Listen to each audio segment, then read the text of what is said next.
Greetings and bienvenue, Ditch here, and I'm glad to be back.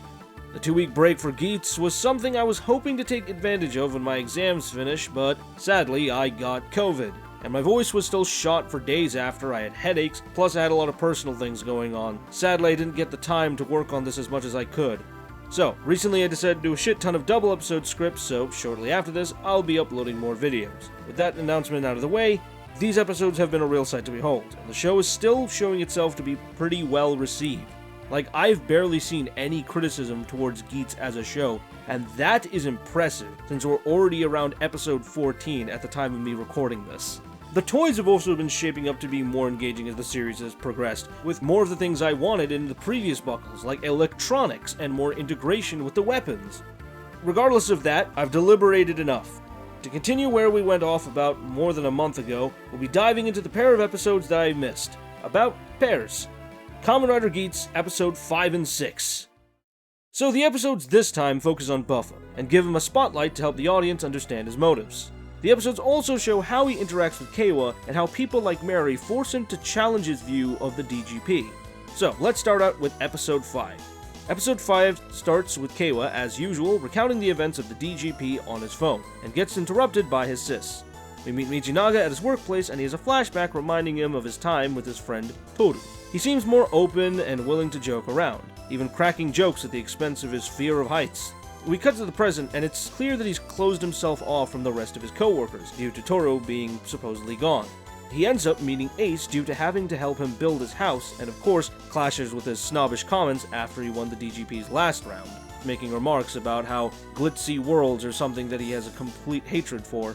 Though Ace does point out that Buffa's anger towards him is a lot more personal than just a clash of personalities.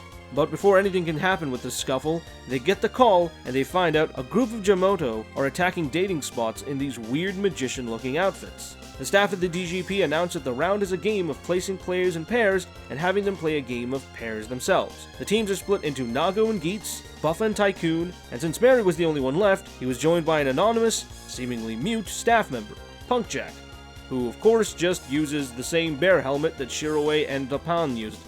Man, really saving up on budget on this season, aren't they? The round starts and we see that each team is being given a different buckle.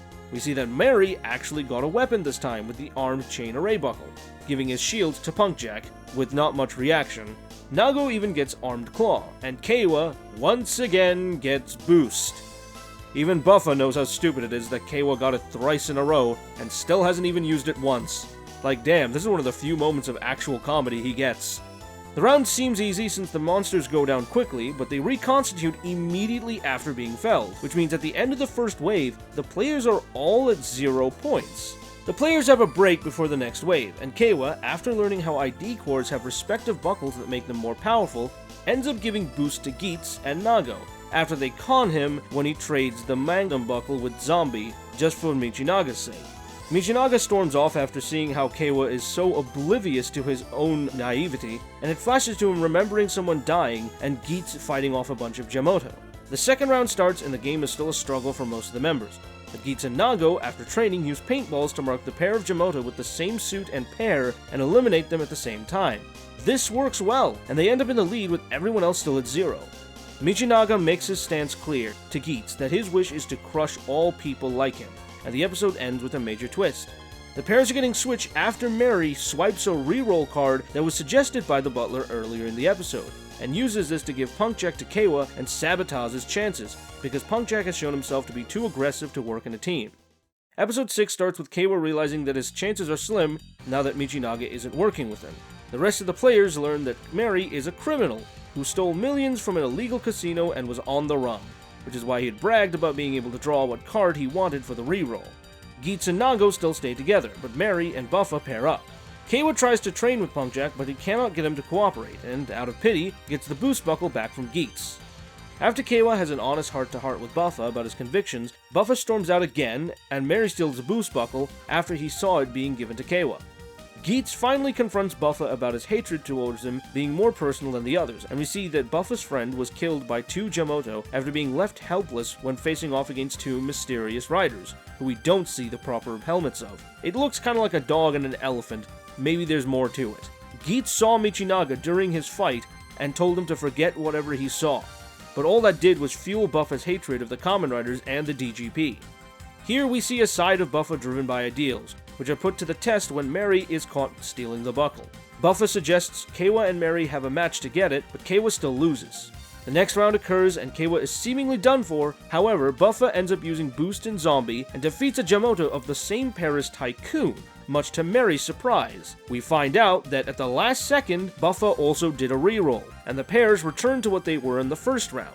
Geats and Nago defeat a whole cluster of Jamoto to make up the difference, and they end up in first. Tycoon and Buffa are in second, and Punkjack and Mary are last with 0 points. Mary gets eliminated and he vows to return. However, somebody mentions that when you get eliminated, you return to your old life, without any memories of what happened to the DJP. There are no second chances, apparently. And the episode yet again ends with another foreboding premonition from the Game Master, announcing one of them will become a god of desire. Generally, I like what these episodes do with explaining Buffa's motivations. His motivations feel very similar to Raya from Ryuki, since he chooses to fight in place of his close friend. Though in this case, the game was directly responsible for his friend's death, so it makes more sense as to why he hates the Riders, as opposed to Raya, who fought in place of his friend. To him, Geats is an accomplice to the death of his friend, and the lack of care for his death makes him so determined to make the Riders also suffer the same fate. Though we don't see it, he still maintains some form of integrity in his plays. He isn't malicious. We see this firsthand when he's jokingly commenting about not being able to tell if Keiwa is lucky or unlucky for getting the boost buckle thrice and not using it. He acknowledges the effort Keiwa puts in by choosing to join him willingly at the end, in spite of his reasoning that Mary would have been a threat later on. And even if it didn't benefit him, he still gave Keiwa a chance to get the raise buckle fair and square from Mary, even if it didn't benefit him. Speaking of Mary, we see that the friendly uncle persona was a farce this whole time. The dude was just masking his shady as hell nature. The dude was slimy enough to make Buffa really reconsider the idea of looking at the other players as more than just blank slates to defeat. Mary's demeanor is comparable to the heartlessness of the two riders who let Buffa's friend die, so Buffa is forced to step back and reevaluate the vague desire he was acting on and realize he can choose to be better than the riders he hates so much, not play so dirty just to win. Honestly, at this point, Buffa is in the running to be one of my favorite characters because of these episodes. But here's the cool thing, Keiwa keeps showing off how well he plays off the rest of the cast, even members like Punkjack, who, despite being a silent, stoic dude, is also a complete berserker in fights. I expected him to be more cooperative with the gang, but seeing him be a nuisance the whole way through was honestly fantastic, since he just ends up as a complete ball and chain to the partner he was with. See what I did there? Ball and chain? Chainary? It was funny. You can tell just how desperate Mary ends up being to get points, and his change to a more slimy character, while kind of expected, was fun to see, since we got to see how he made Keiwa's more innocent demeanor a fault that he had to overcome.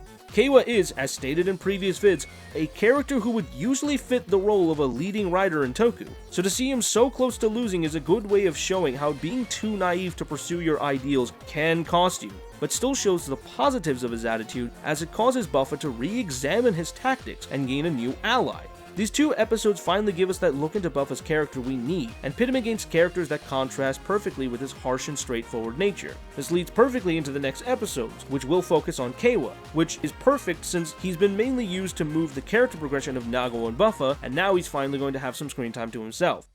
But let's talk about the fights. The fights and the effects in this episode play a lot safer than the previous episodes, but still maintain a high standard. The use of paintballs was very clever, and the fact we got to see some cool new maneuvers with Magnum Boost on Geats was a joy to see, especially when he timed the slide with Nago's jump in episode 5, or used Magnum on his leg and shot a burst through a line of enemies in episode 6. And speaking of Nago, while she didn't get much character-wise, I guess they really wanted to make an impression still and so paired it with Geats. This was great, as we got to see her use the new claw buckle for close range and make a lovely duo of range and melee from the two. It fits well considering her cat motif. Punkjack and Mary didn't get much, but seeing Mary struggle so hard to use a weapon right after getting a look at S.H.I.E.L.D. and realizing it was shit was a joy, especially when comparing him to Punkjack, who just wrecked everything in front of him, making those few moments we saw of him paint a picture of how much of a threat he kind of is. Keiwa still didn't get to use Boost again, but he was okay. Nothing too crazy from him this ep, but Buffa got some fantastic scenes. The point-blank shot with Mag was one of them, but one of my favorite moments from both of these episodes together was the prolonged 360-degree shot of him and Tycoon defeating the same Jamoto pair, with cards flying all around the screen. I'm surprised how long they prolonged the shot. I hope we see more of this in the future, even if it doesn't happen again in this season. These 2 episodes have shown yet again that the team behind Geats is not slacking at all when it comes to creating consistently good episodes, and at this rate, it might easily top Den-O or Gaim as my favorite season. But we still have many episodes to go over that I've missed, so there'll still be a lot of double episodes or triple episodes coming up now, and as much as I complained, I'm going to try and make an effort to catch up to the point where I can do these weekly again. Until the following episodes, folks, see you next time. This is Didge signing off. Hey, if you enjoyed the video, consider subscribing and pressing the bell for notifications. I'm really looking forward to growing this channel and would love some feedback. Hopefully you enjoyed what you've seen. So long.